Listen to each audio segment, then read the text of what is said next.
Welcome back mga kalapatids. Bago tayo mag-load, patakan muna natin tatlong ibon natin.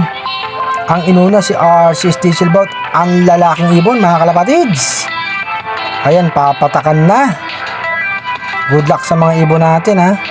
Bukas ang bitaw, San Fernando, Pampanga mga kalapatids. Okay na, napatakan na si RC Stichelbout. Kukuha uli ng isa. Sino kayang kukunin mga kalapatids? Ito pala ang babaeng ibon. Ang nauna nung linggo mga kalapatids, ang ganda ng speed nito, 1,000 mahigit.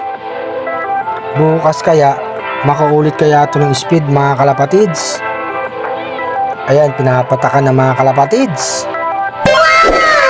Dahil nga ang training nila lumalayo na, kailangan ng karga na sa katawan mga kalapatids. Okay na, pangalawang ibon. Siyempre ang pinakuling kukunin dyan, ito ang lalaking ibon. Laging pangatlong dumarating mga kalapatids. Ito yung malaking katawan mga kalapatids, anak ni Black. Sana naman mauna ka naman bukas sa dalawa. Papatakan na rin yan mga kalapatids. Para mamaya dadalhin na natin sila sa club. Anong oras nga mga kalapatids? Mag-aalas 8 na ng gabi.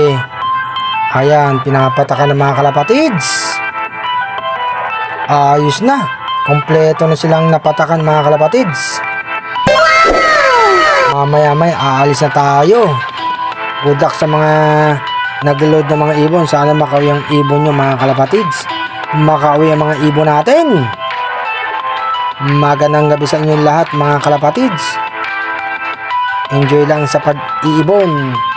Happy flying. Ito sila mga kalapatids. Tatlong ibon na warriors natin. Ito nga si Arcelot mga kalapatids. Tatlong ibon ha. I-load namin mamaya mga kalapatids.